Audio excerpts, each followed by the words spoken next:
Саламатсыздарбы урматтуу мекендештер, Кыргыз диаспора каналында миграцияга байланышкан жаңылыктар топтому. Аны менен тааныштырып, мен Жылдыз Капарова.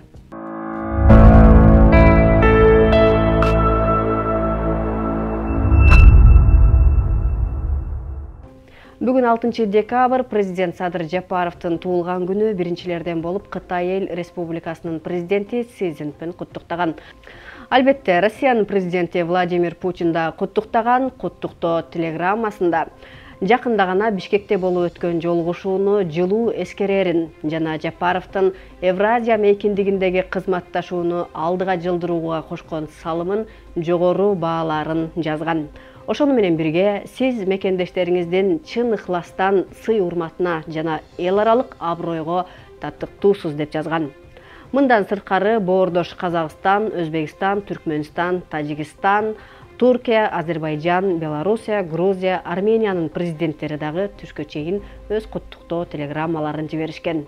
Мындай караганда жай эле туулган күндү куттуктоо, бирок мамлекет башчыларынын куттуктоосу бул мамлекеттер аралык жылуу мамилени, достукту бекемдөөгө кыпындай болсо дагы салым деп билебиз.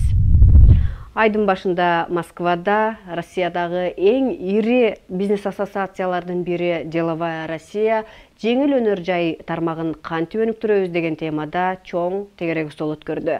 Ага Кыргызстандын Соода өнөр жай палатасынын Россиядагы өкүлү Кубанычбек Осмонбеков да катышкан. Эске сала кетели, Осмонбеков Кыргыз диаспорасынын төрагалыгынан сырткары Соода өнөр жай палатасынын Россиядагы өкүлү. Көпчүлүккө сыр эмес, Россиянын ишкерлери, айрыкча маркетплейстерге чыккан ишкерлер Кыргызстандан ИП ачууга кызыктар. Анткени Россияда салыктар жылдан жылга өсүп барат. Ал эми Кыргызстанда жеңил өнөр жайына болгон салык болгону 0,25% түзөт.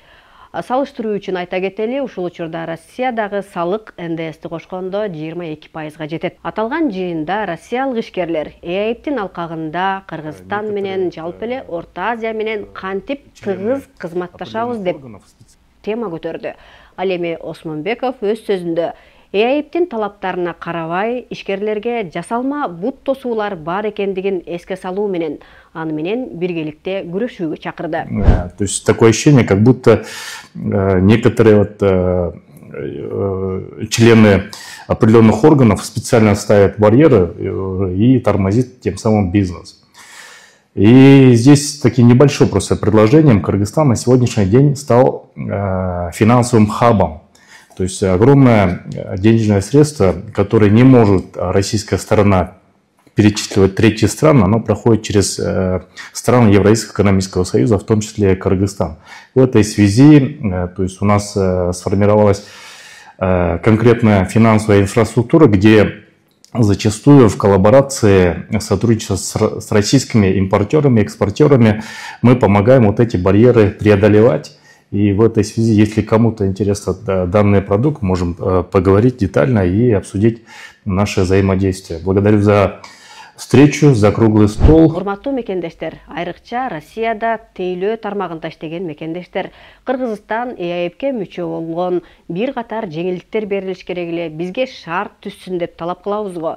Бизге түзүлгөн шарт, мүмкүнчүлүк дал ошол соода өнөр жай тармагында экендиги сизге да маалым болуп турса керек. Келиңиздер, мүмкүнчүлүктү колдон чыгарбай, соода өнөр жай тармагын, соода саттык тармагын колго алалы. 6 декабрь президент Садыр Жапаров зергерликте тигүү тармагын чакан орто бизнесте өнүктүрүүгө жол ачкан жарлыкка кол койду. Жарлыкта зергерлик уюштуруу үчүн зарыл болгон реактивтерди, жарым фабрикаттарды, жаңы технологияларды импорттоп келгендерге бажы жыйындарынан жана салыктардан жеңилдик каралсын деп жазылган. Ошондой эле мурда ташылып келген реактивтерди, баалуу металлдарды легалдаштырууга мораторий жарыялансын.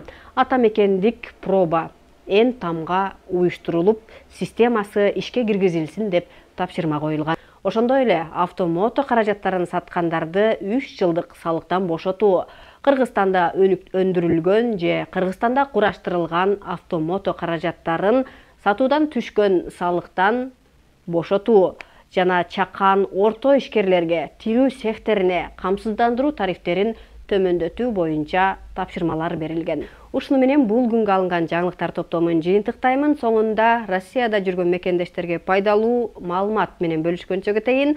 Урматтуу мекендештер, айына болгону 300 жана 350 рубльдик тарифтеги Билайндын сим карталарын сунуштайбыз. Албетте түшкөн каражаттын 20% мекенибизге кайрымдуулук иретинде жиберилет. Эскерткенче кетейин, бул тарифте 1000 гигабайт интернет, түз чалууларга 1000 мүнөт жана Кыргызстанга чалууларга мүнөтүнө 1 рубль.